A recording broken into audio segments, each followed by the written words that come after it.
RCF. Bonjour François, ce matin je vais poursuivre sur la subsidiarité. Je vais vous raconter le témoignage de Pierre Shorter, président de l'Arche Jean Vanier de Grasse. Cet établissement accueille une trentaine de personnes handicapées mentales, accompagnées par des salariés et des volontaires en service civique. Un jour, alors que la communication externe est normalement assurée par le président, Pierre, le directeur prend l'initiative d'inviter à des conférences le fondateur de l'Arche, Jean Vanier lui-même, sans en informer le président. Quelque temps après, deux responsables majeurs lui remettent leur démission. Alors le président, même s'il a confiance dans les qualités de leader du directeur et qu'il ne doute pas que ce dernier incarne bien l'esprit de l'Arche, il se rend compte qu'il a des problèmes de lâcher prise et il a pris l'habitude d'ailleurs de refaire derrière ses collaborateurs le travail déjà effectué. Alors le président prend une décision en lien avec le responsable régional et le responsable RH national. Il fait passer un certain nombre de messages au directeur, puis il organise une évaluation.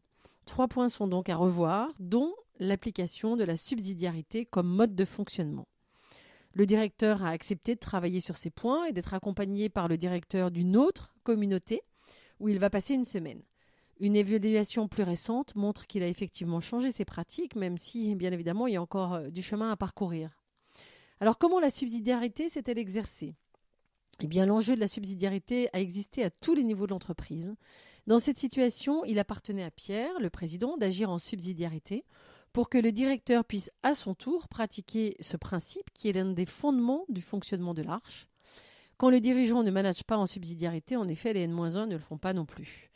Les ratés ont été pointés, mais il a commencé par renouveler sa confiance au directeur. Après lui avoir laissé trop d'autonomie, il a dû suppléer et apporter de l'aide. Il l'a en quelque sorte contraint à la confiance, à l'autonomie et à l'aide. Alors grâce à cette confiance donnée, redonnée, on pourrait même dire redite, des peurs lui ont été enlevées. La subsidiarité ne s'apprend pas comme ça, le lâcher-prise n'est pas un comportement naturel. Il appartient aux dirigeants d'ouvrir les yeux, de créer des occasions de rencontres avec des salariés. La mise en place de moyens de contrôle est fondamentale, bien sûr. C'est d'ailleurs dans son équipe EDC que Pierre a entendu la règle des 3 C. Les 3 C, confiance, sans contrôle, égale connerie. Il témoigne « Je n'aurais jamais agi comme je l'ai fait si je n'avais pas appris ce qu'est la subsidiarité. Les EDC ont été une école. » En fait, si la situation avait perduré, l'Arche aurait dû changer de directeur. Or, il faut mettre de la stabilité dans l'esprit de l'Arche, avec pour horizon les personnes accueillies, qui finalement sont les clients. Pierre est heureux d'avoir pu œuvrer à la pérennité de la structure. La relation avec les personnes handicapées construit.